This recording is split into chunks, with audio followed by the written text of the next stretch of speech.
ناظرین، گزشتہ ایک ساتھ میں آپ نے جان لیا کہ اللہ سبحانہ و تعالیٰ نے قرآن میں مشرکین عرب اور یہود و نصارہ کے چاند، سورج، زمین، رات اور دن کے حوالے سے عقائد و نظریات کا رد کرتے ہوئے حقائق کو کھول کھول کر واضح کر دیا۔ خود کو مسلمان کہلوانے والوں کی اکثریت بھی انہی عقائد و نظریات کی حامل ہے جو عقائد و نظریات قرآن کے نزول سے قبل یہود و نصارہ اور مشرکین عرب کے تھے۔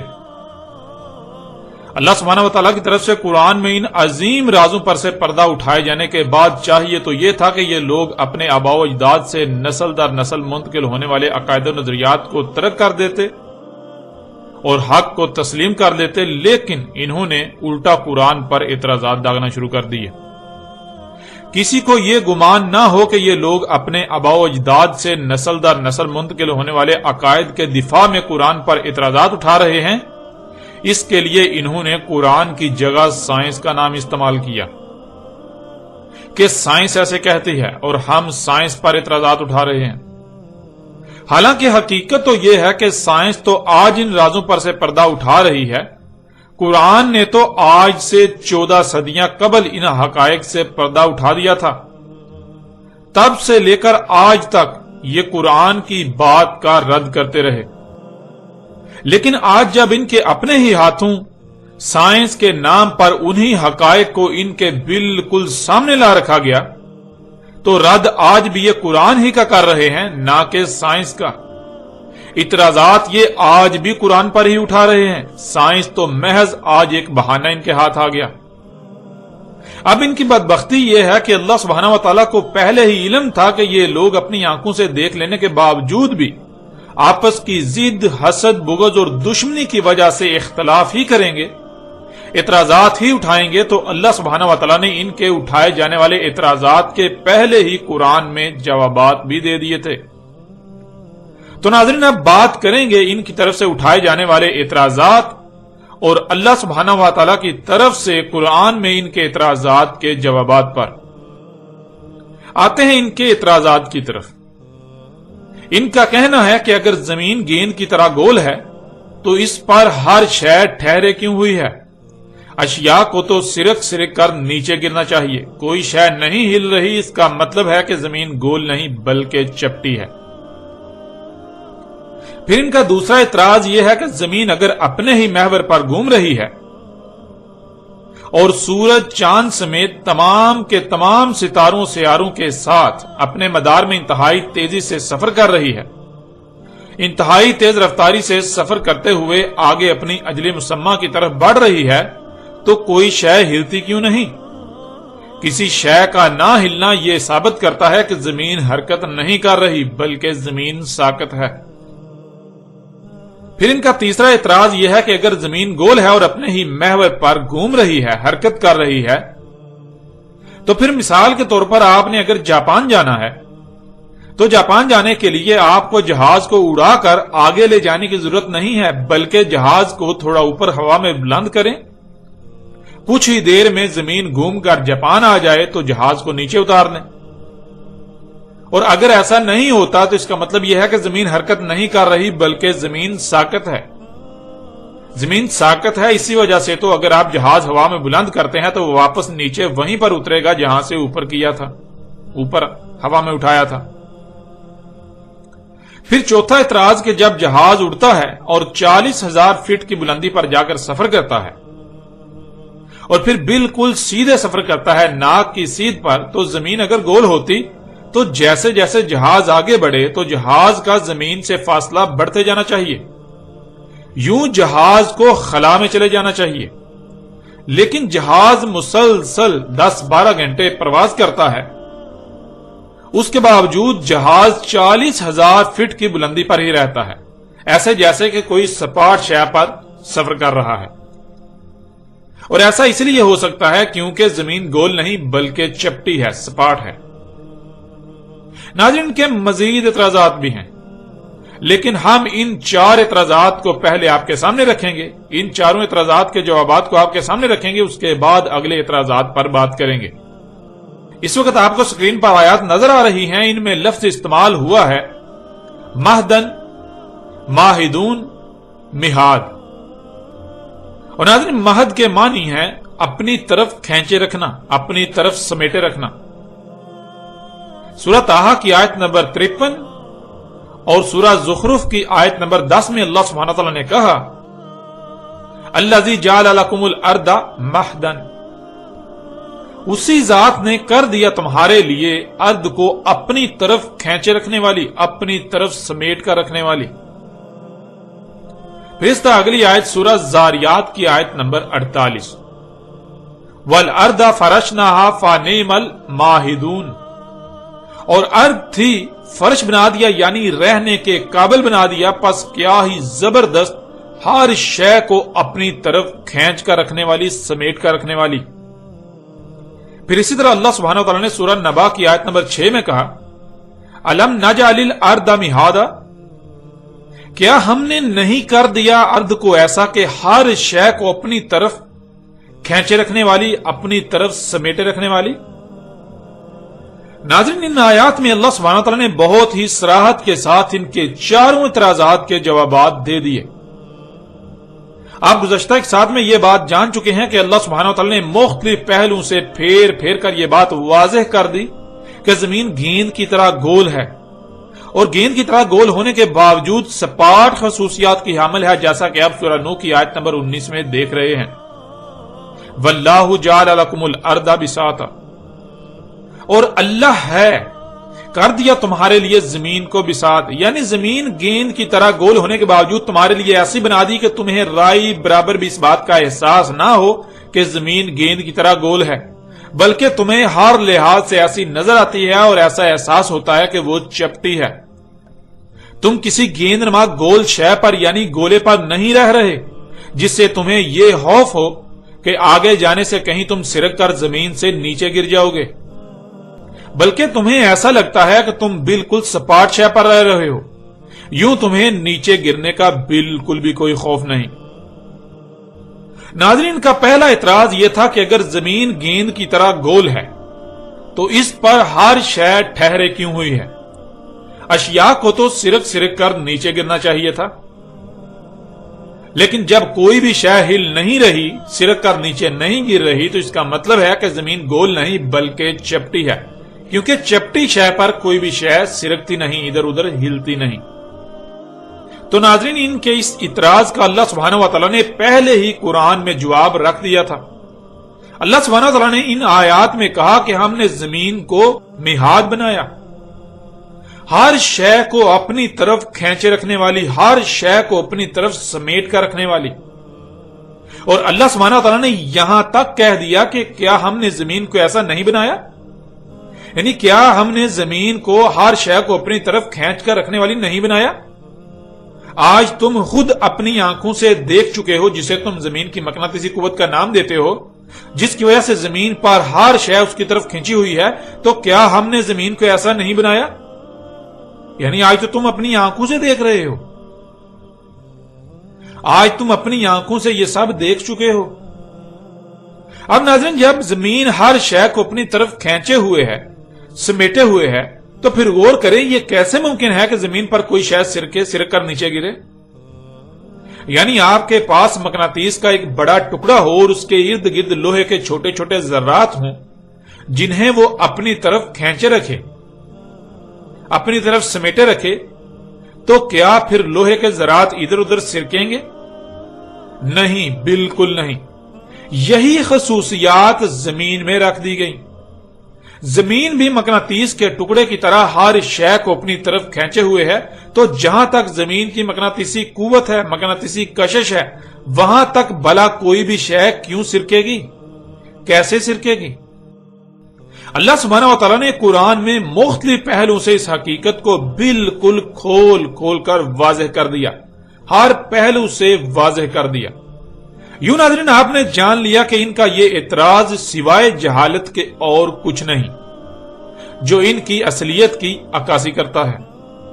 ان کی حقیقت کو بالکل کھول کر رکھ دیتا ہے۔ پھر ناظرین کا دوسرا اعتراض تھا کہ اگر زمین اپنے ہی محور پر گھوم رہی ہے اور اس کے علاوہ سورج، چاند سمیت تمام کے تمام ستاروں سیاروں کے ساتھ اپنے مدار میں انتہائی تیز رفتاری سے سفر کرتی ہوئی آگے اپنی اجل مسمہ کی طرف بڑھ رہی ہے تو کوئی شے ہلتی کیوں نہیں؟ کسی شے کا نہ ہلنا یہ ثابت کرتا ہے کہ زمین حرکت نہیں کر رہی بلکہ زمین ساکت ہے۔ تو ناظرین، ان کے اس اعتراض کا بھی انہی آیات میں جواب دے دیا گیا، وہی جواب جو ان کے پہلے اعتراض کا ہے۔ جب زمین ہر شے کو اپنی طرف کھینچے ہوئے ہے، سمیٹے ہوئے ہے، تو پھر جو کچھ بھی زمین پر ہے ان میں سے کوئی بھی شے کیسے ہلے گی، کیوں ہلے گی؟ سوائے یہ کہ اگر کسی شے پر زمین کی کھینچنے کی قوت کے خلاف قوت کا استعمال کیا جائے۔ اگر کوئی بھی شے زمین کی مقناطیسی قوت کے خلاف قوت استعمال کرتی ہے تو وہ ہلے گی۔ اگر وہ زمین کی قوت کے خلاف قوت استعمال نہیں کرتی، زمین کی مقناطیسی قوت کے خلاف قوت استعمال نہیں کرتی، تو وہ کیوں ہلے گی؟ وہ بالکل نہیں ہل سکتی۔ یوں ان کا یہ اعتراض بھی بے بنیاد اور جاہلانہ ثابت ہوتا ہے، جو ان کی ذہانت اور ان کی عقل کی عکاسی کرتا ہے، ان کی حقیقت کو بالکل کھول کر رکھ دیتا ہے۔ پھر ان کا تیسرا اعتراض تھا کہ اگر زمین گول ہے اور اتنی تیز رفتاری سے حرکت کر رہی ہے تو پھر مثال کے طور پر آپ نے جاپان جانا ہے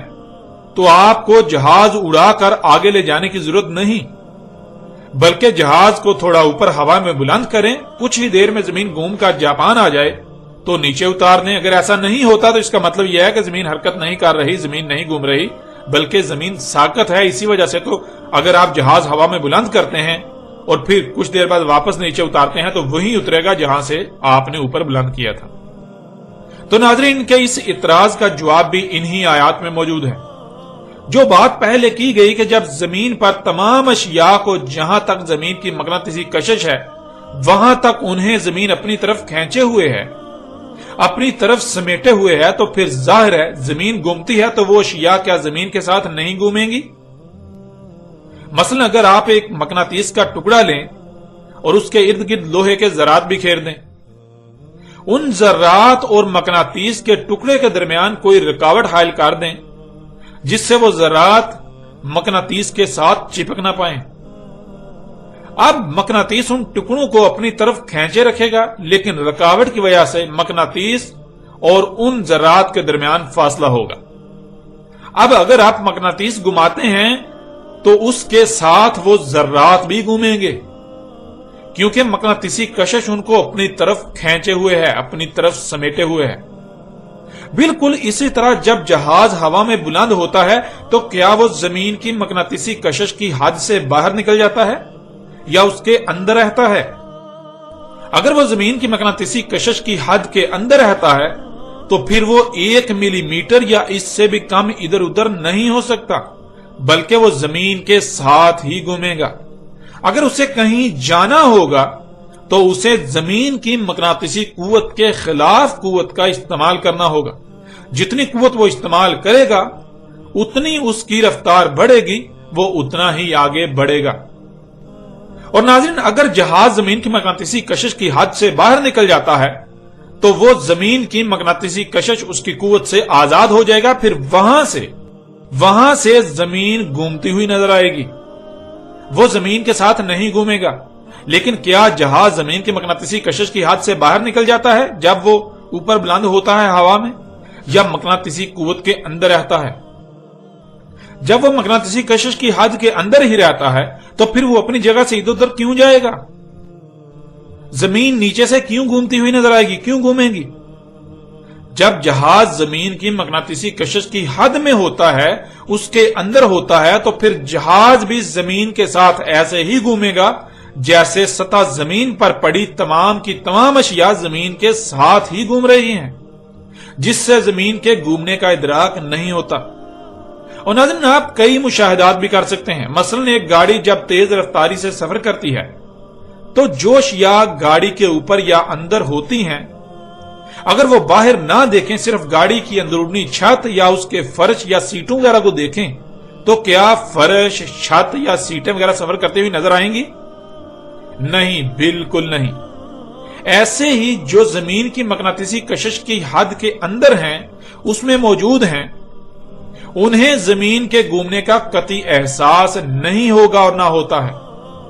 کیونکہ وہ بھی زمین کے ساتھ ہی گھوم رہے ہیں، زمین کے ساتھ ہی سفر کر رہے ہیں۔ یہاں تک کہ اگر آپ کسی گاڑی کی چھت پر سوار ہوں جو 100 کلومیٹر یا اس سے بھی زائد رفتار سے چل رہی ہو، تو اگر آپ بالکل سیدھا اوپر آسمان کی طرف کوئی شے پھینکیں، اسے واپس آنے میں، یعنی اوپر جانے اور واپس آنے میں کئی سیکنڈ لگیں گے، کچھ وقت لگے گا۔ اب ہونا تو یہ چاہیے کہ گاڑی چل رہی ہے، جتنی دیر میں شے اوپر گئی اور نیچے آئی تو اتنی دیر میں گاڑی کو بہت آگے چلے جانا چاہیے، لیکن ایسا نہیں ہوگا، بلکہ شے واپس گاڑی کے اوپر ہی عین اسی مقام پر آ کر گرے گی جہاں سے آپ نے اسے پھینکا تھا۔ یعنی ایسا نہیں ہوگا کہ آپ نے شے اوپر پھینکی تو اس کے اوپر جانے اور واپس نیچے آنے تک جو ٹائم لگے گا اتنے وقت میں گاڑی آگے نکل جائے گی اور شے پھر واپس پیچھے زمین پر گرے۔ نہیں، ایسا اس لیے نہیں ہوگا کہ جب آپ نے شے اوپر پھینکی تو آپ نے تو صرف اوپر پھینکنے کی قوت استعمال کی، مگر آپ ذرا غور کریں کہ آپ ایک گاڑی پر سوار ہیں اور گاڑی ایک رفتار سے چل رہی ہے، یعنی آگے کو قوت استعمال کر رہی ہے۔ تو جب آپ شے اوپر پھینکیں گے تو خود بخود گاڑی جو آگے کو قوت استعمال کر رہی ہے وہ قوت بھی شے کو اوپر پھینکنے پر استعمال ہوگی۔ یوں نہ صرف وہ شے اوپر کو سفر کرے گی، اوپر کو جائے گی، بلکہ وہ جس رفتار سے گاڑی آگے چل رہی ہے اسی رفتار سے آگے بھی سفر کرے گی۔ یوں وہ واپس وہیں آئے گی جہاں گاڑی ہوگی۔ اور ایسا اس لیے ہوتا ہے کیونکہ زمین ہر شے کو اپنی طرف کھینچے ہوئے، اپنی طرف سمیٹے ہوئے ہے۔ کوئی شے آگے پیچھے یا اوپر تب ہی جائے گی جب وہ زمین کی مقناطیسی قوت کے خلاف قوت استعمال کرے گی۔ یوں ناظرین، ان کا یہ اعتراض بھی انتہائی جاہلانہ اور بے بنیاد ثابت ہو جاتا ہے، جو کہ ان کی عقل و ذہانت کی عکاسی کرتا ہے، ان کی دماغی حالت کی بالکل کھول کھول کر عکاسی کرتا ہے۔ اب آتے ہیں ان کے چوتھے اعتراض کی طرف۔ ان کا چوتھا اعتراض ہے کہ جب جہاز اڑتا ہے اور 40,000 فٹ کی بلندی پر جا کر سفر کرتا ہے اور بالکل سیدھے سفر کرتا ہے تو زمین اگر گول ہوتی تو جیسے جیسے جہاز آگے بڑھے تو جہاز کا زمین سے فاصلہ بڑھتے جانا چاہیے، یوں جہاز کو خلا میں چلے جانا چاہیے، لیکن جہاز 10-12 گھنٹے یا اس سے بھی زائد مسلسل پرواز کرتا ہے تو 40,000 فٹ پر ہی رہتا ہے۔ اور ایسا صرف اور صرف اس لیے ہو سکتا ہے کیونکہ زمین گول نہیں بلکہ چپٹی ہے۔ تو ناظرین، اس کا بھی وہی جواب ہے کہ جب زمین کو اللہ سبحانہ و تعالی نے مہاد کیا، یعنی زمین ہر شے کو اپنی طرف کھینچے ہوئے ہے، تو پھر جب جہاز اوپر کو اڑنے کے لیے قوت استعمال کرتا ہے تو اسے زمین کی مقناطیسی قوت کے خلاف قوت استعمال کرنا پڑے گی۔ جتنی قوت وہ استعمال کرے گا اتنا ہی اوپر جائے گا۔ اب اگر جہاز 40,000 فٹ کی بلندی پر جا کر مزید اوپر جانے کی قوت استعمال ترک کر دیتا ہے اور جتنی قوت سے وہ 40,000 فٹ کی بلندی پر ٹھہر سکتا ہے صرف اتنی ہی استعمال کرتا ہے اور پھر آگے کو سفر کرتا ہے، تو پھر خواہ وہ 1 منٹ آگے کو سفر کرے یا 1,00,000 سال، یا وہ جتنا جی چاہے آگے کو سفر کرتا رہے، اڑتا رہے، اس کا نہ تو زمین سے فاصلہ کم ہوگا نہ ہی زیادہ، کیونکہ زمین ہر شے کو اپنی طرف کھینچے ہوئے ہے۔ اگر وہ اس قوت میں کمی کرے گا تو زمین اسے اتنا ہی نیچے کھینچ لے گی، اگر قوت میں اضافہ کرے گا تو اس کا زمین سے فاصلہ بڑھے گا، لیکن اگر وہ کسی خاص فاصلے پر جا کر اضافی قوت کا استعمال ترک کر دیتا ہے، صرف اتنی ہی قوت استعمال کرتا ہے جتنی سے وہ اس بلندی پر رہ سکے، ٹھہر سکے، تو خواہ وہ لاکھوں کلومیٹر آگے بڑھتا رہے، اس کے اور زمین کے درمیان فاصلہ نہ ہی کم ہوگا نہ ہی زیادہ، نہ ہی فاصلہ کم ہوگا اور نہ ہی زیادہ بڑھے گا، بلکہ وہ اسی حد پر ہی رہے گا، اسی فاصلے پر ہی رہے گا۔ ناظرین، ان لوگوں کا معاملہ یہ ہے کہ یہ غور و فکر نہیں کرتے، یہ عقل سے کام نہیں لیتے۔ بار بار یہ بات کہی گئی کہ زمین کو مہاد بنایا گیا، زمین کو مہدن بنایا گیا، یعنی زمین اشیاء کو اپنی طرف کھینچے ہوئے ہے۔ جب زمین اشیاء کو اپنی طرف کھینچے ہوئے ہے تو جہاں تک زمین کی مقناطیسی کشش ہے وہاں تک کوئی بھی شے بغیر قوت کے استعمال کے ادھر ادھر آگے پیچھے یا اوپر کیسے جا سکتی ہے؟ بالکل نہیں جا سکتی۔ یوں ناظرین، ان کا یہ اعتراض بھی ردی کی ٹوکری میں چلا جاتا ہے اور ان کی عقل کا اندازہ بھی باخوبی ہو جاتا ہے کہ یہ لوگ کس قدر جاہل ہیں جو اپنا مذاق خود بنوا رہے ہیں۔ اب بڑھتے ہیں ناظرین آگے اور ان کے پانچویں اعتراض اور اس کی حقیقت کو کھول کر آپ کے سامنے رکھتے ہیں۔ ان کا پانچواں اعتراض، جس کی بنیاد ان کے اپنے خود ساختہ تراجم و تفاسیر ہیں، وہ یہ ہے کہ قرآن میں اللہ نے خود کہا کہ اس نے پہاڑوں کو زمین میں میخیں بنایا یا میخوں کی طرح گاڑ دیا تاکہ زمین ہلے نہ، زمین ساکت رہے، جس سے یہ بات ثابت ہوتی ہے کہ زمین ساکت ہے۔ اور پھر سورہ فاطر کی آیت نمبر 41 کو بھی ساتھ بطور دلیل پیش کرتے ہیں کہ اللہ نے آسمانوں اور زمین کو پکڑا ہوا ہے تاکہ وہ حرکت نہ کریں، جس سے یہ بات قرآن سے ثابت ہو جاتی ہے کہ زمین نہ صرف چپٹی ہے بلکہ ساکت ہے، حرکت نہیں کر رہی۔ اور ناظرین اس کے لیے یہ جن آیات کو توڑ مروڑ کر اپنے مقاصد کو پورا کرنے کے لیے پیش کرتے ہیں، وہ آیات آپ کے سامنے رکھتے ہیں تاکہ آپ خود اپنی آنکھوں سے دیکھیں اور فیصلہ کریں کہ کس طرح یہ لوگ اپنے آباء و اجداد سے نسل در نسل منتقل ہونے والے عقائد و نظریات کو ترک نہ کرنے کی خاطر اور الٹا ان کے حق میں دلائل گڑھنے کے لیے قرآن کے ساتھ کس طرح کھلواڑ کرتے ہیں، کس طرح قرآن کی آیات کو اپنے من پسند تراجم و تفاسیر پہنا کر اپنے آباء و اجداد کو سچا ثابت کرنے کے جتن کرتے ہیں۔ سب سے پہلے ان تمام آیات کو آپ کے سامنے رکھتے ہیں، اس کے بعد ان آیات کی روشنی میں حقیقت کھول کر آپ پر واضح کرتے ہیں۔ اس وقت آپ کو سکرین پر آیات نظر آ رہی ہیں، ان میں سب سے پہلے سورہ نبا کی آیت نمبر 6 اور آیت نمبر 7 ہے، پھر اس کے بعد سورہ نحل کی آیت نمبر 15، سورہ الانبیاء کی آیت نمبر 31، سورہ لقمان کی آیت نمبر 10 اور سورہ فاطر کی آیت نمبر 41۔ سورہ نبا کی آیت نمبر 6 اور 7 میں اللہ سبحانہ وتعالی نے کہا الم نجعل الارض مہادا والجبال اوتادا، کیا نہیں ہم نے کیا زمین کو ایسا کہ زمین پر ہر شے کو اپنی طرف کھینچے رکھنے والی، اپنی طرف سمیٹے رکھنے والی، اور کیا ہم نے نہیں کیا پہاڑوں کو اوتاد۔ ناظرین سورہ نبا کی آیت نمبر 7 میں لفظ اوتاد کا استعمال کیا گیا جو کہ جمع کا صیغہ ہے اور اس کا واحد وتد ہے، اور وتد کہتے ہیں ایسی شے کو جس میں فانے یا تکونے کی خصوصیات پائی جاتی ہوں۔ اس وقت آپ کو سکرین پر فانا یا تکونا نظر آ رہا ہے، جسے انگلش میں ویج کہا جاتا ہے۔ سب سے پہلی بات تو یہ ہے کہ اسے کسی بھی طرف سے دیکھا جائے تو یہ تکونا نظر آتا ہے، یعنی اس کے 3 کونے نظر آتے ہیں۔ دوسری بات یہ ہے کہ اگر اسے کسی شے میں ٹھونکا جائے یعنی گاڑا جائے تو یہ نہ صرف مضبوطی سے گڑ جاتا ہے کہ نکلنا تقریباً ناممکن ہو جاتا ہے، بلکہ اگر شے سخت ہو تو اسے پھاڑ دیتا ہے، اور اگر شے نرم ہو تو اسے اطراف میں انتہائی زور سے دھکیل دیتا ہے، دبا دیتا ہے۔ جیسے جیسے آپ اس میں غور کریں گے تو آپ کو اس کی مزید خصوصیات کا علم ہوتا چلا جائے گا۔ اس آیت میں اللہ سبحانہ وتعالی نے پہاڑوں کو اوتاد کہا، یعنی پہاڑوں میں وہی خصوصیات ہیں جو خصوصیات اوتاد یعنی ویج یا فانے میں پائی جاتی ہیں۔ پہاڑوں کی ساخت ایسی ہے کہ نہ صرف یہ اوپر کو تکونے کی طرح اٹھے ہوئے نظر آتے ہیں، بلکہ یہ اسی طرح تکونی صورت میں زمین کی نچلی تہوں میں بھی نیچے دھنسے ہوئے ہیں،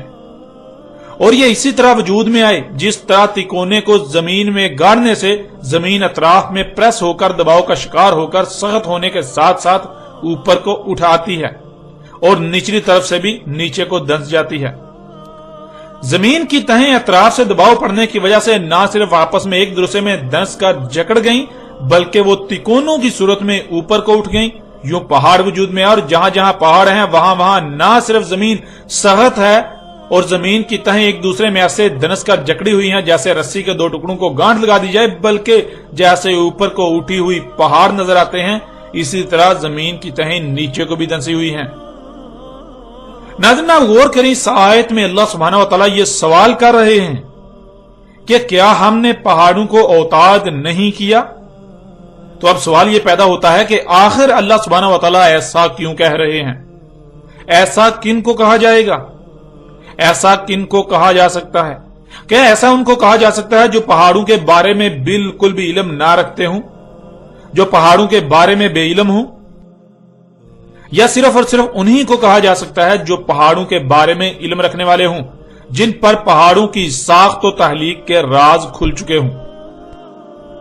ناظرین ایسا تو صرف انہی کو کہا جا سکتا ہے جن پر پہاڑوں کی تخلیق کے راز کھل چکے ہوں، اور انہی کو کہا گیا۔ اور پھر ناظرین دیکھیں اگلی آیات میں اللہ سبحانہ وتعالی نے کیا کہا۔ اس وقت آپ کو اسکرین پر 3 آیات نظر آ رہی ہیں، سورہ نحل کی آیت نمبر 15، سورہ الانبیاء کی آیت نمبر 31، سورہ لقمان کی آیت نمبر 10۔ ناظرین ان آیات میں لفظ تمہید کا استعمال کیا گیا۔ اس میں اصل لفظ مید ہے اور اس کے شروع میں تے کا اضافہ ہے۔ تے زمین کے کسی عمل کا اظہار کر رہی ہے جس عمل کا تعلق مید سے ہے، اور مید عربی میں کہتے ہیں پھسل کر بہ پڑنے کو، یعنی لینڈ سلائیڈنگ کو۔ سورہ نحل آیت نمبر 15 میں اللہ سبحانہ وتعالی کا کہنا ہے، اور اوپر سے ڈال دی زمین میں چوٹیاں اس لیے کہ تمہارے ساتھ کہیں زمین پھسل نہ جائے، اس وجہ سے جو وہ عمل انجام دے رہی ہے۔ زمین کی تہیں پانی کی طرح بہ نہ پڑے، یعنی لینڈ سلائیڈنگ نہ ہو۔ پھر آگے سورہ الانبیاء کی آیت نمبر 31 میں اللہ سبحانہ وتعالی کہتے ہیں، اور کر دی ہم نے زمین میں چوٹیاں اس لیے کہ تمہارے ساتھ کہیں زمین پھسل نہ جائے، اس وجہ سے کہ جو وہ عمل انجام دے رہی ہے۔ زمین کی تہیں پانی کی طرح بہ نہ پڑے، یعنی لینڈ سلائیڈنگ نہ ہو۔ پھر سورہ لقمان کی آیت نمبر 10، اس میں اللہ سبحانہ وتعالی کا کہنا ہے، اور اوپر سے ڈال دی زمین میں چوٹیاں اس لیے کہ تمہارے ساتھ کہیں زمین پھسل نہ جائے، اس وجہ سے جو وہ عمل انجام دے رہی ہے۔ زمین کی تہیں پانی کی طرح بہ نہ پڑے، یعنی لینڈ سلائیڈنگ نہ ہو۔ اب ناظرین غور کرنے والی بات تو یہ ہے کہ آخر زمین کا وہ کون سا عمل ہے، زمین ایسا کون سا عمل انجام دے رہی ہے جس کی وجہ سے زمین کی تہیں پھسل کر پانی کی طرح بہ سکتی ہیں، یعنی لینڈ سلائیڈنگ ہو سکتی ہے، جسے روکنے کے لیے رواسی یعنی زمین پر جو چوٹیاں نظر آتی ہیں وہ کی گئیں، جنہیں آپ پہاڑ کہتے ہیں، عربی میں جبال کہا جاتا ہے۔ اور سورہ نبا کی آیت نمبر 7 میں یہ بات بھی بالکل کھل کر واضح ہو چکی کہ جبال یعنی پہاڑوں کو اوتاد کہا گیا۔ پہاڑ اس طرح وجود میں آئے کہ جب زمین تکمیلی کے مراحل سے گزر رہی تھی اور خلا سے شہابیوں کی بارشیں ہو رہی تھیں، جس سے زمین کی اوپری تہیں وجود میں آ رہی تھیں، تو زمین کے گھومنے کی وجہ سے ان تہوں پر دباؤ پڑتا، بالکل ایسے ہی جیسے آپ کسی گاڑی پر سوار ہوتے ہیں، جب گاڑی آگے کو چل رہی ہوتی ہے تو آپ پر پیچھے کو دباؤ پڑتا ہے۔ اگر آپ کسی شے کو مضبوطی سے پکڑے ہوئے نہ ہوں تو آپ پیچھے کو پھسل جائیں گے۔ بالکل ایسے ہی جب زمین کی یہ تہیں وجود میں آ رہی تھیں، زمین کے اپنے ہی محور پر گھومنے کی وجہ سے ان تہوں پر دباؤ پڑنے کی وجہ سے یہ نہ صرف آپس میں ایک دوسرے میں جگہ جگہ سے دنس گئیں، بلکہ تکونوں کی طرح اوپر کو بھی اٹھ کر پہاڑ وجود میں آئے گئے، اور نیچے کو بھی اسی طرح یہ نچلی تہوں میں دنس گئیں، جس سے ان کا سرکنا، ان کا پھسلنا رک گیا، ان کا پھسلنا بند ہو گیا، زمین پر لینڈ سلائیڈنگ کا خدشہ ختم ہو گیا۔ اب ناظرین پہلی بات تو یہ ہے کہ جن آیات سے یہ زمین کے ساکت ہونے کی دلیل اخذ کر رہے ہیں، وہ آیات تو خود چیخ چیخ کر اس بات کا اعلان کر رہی ہیں کہ زمین حرکت کر رہی ہے۔ زمین کے حرکت کرنے کی وجہ سے زمین کی اوپر والی تہیں لرزیں نہ، ہلیں نہ، ان کو لرزنے سے ہلنے سے بچانے کے لیے پہاڑوں کو اوتاد کیا گیا۔ اور دوسری بات یہ ہے کہ ان آیات کے من چاہے تراجم و تفاسیر کا عربی متن کے ساتھ دور دور تک کوئی تعلق نہیں، جن تراجم و تفاسیر کی بنیاد پر یہ اپنے آباء و اجداد سے منتقل ہونے والے عقائد و نظریات کو سچا ثابت کرنے کے لیے آج تک سر توڑ اور ناکام کوششیں کرتے رہے اور آج بھی کر رہے ہیں۔ اب ناظرین سوال تو الٹا ان لوگوں سے بنتا ہے کہ جب ان کے بقول زمین ساکت ہے تو پھر سوال یہ پیدا ہوتا ہے کہ زمین میں پہاڑوں کو میخوں کی طرح کیوں گاڑا گیا۔ ان کا کہنا ہے کہ زمین میں پہاڑوں کو بطور میخیں گاڑ دیا تاکہ زمین حرکت نہ کرے، تو سوال یہ پیدا ہوتا ہے کہ جب زمین ہے ہی ساکت، جب زمین ان کے مطابق تھی ہی ساکت، تو پھر میخیں گاڑنے کی ضرورت پیش کیوں آئی؟ ناظرین ذرا غور کریں، اگر کوئی شے ساکت ہو تو اس پر پڑی اشیاء کو مضبوطی سے باندھنے کی ضرورت پیش آئے گی کہ کہیں اشیاء پھسل کر بہ نہ پڑیں؟ اور اگر اشیاء کو مضبوطی سے باندھا جاتا ہے تو کیوں باندھا جائے گا؟ مثلا آپ ایک گاڑی ہی کی مثال لے لیں، اگر گاڑی ایک جگہ پر ساکت کھڑی رہے اور اس پر سامان لادا ہوا ہو تو کیا سامان باندھنے کی ضرورت پیش آئے گی؟ اور اگر سامان کو مضبوطی سے باندھا جاتا ہے تو آخر کیوں باندھا جائے گا؟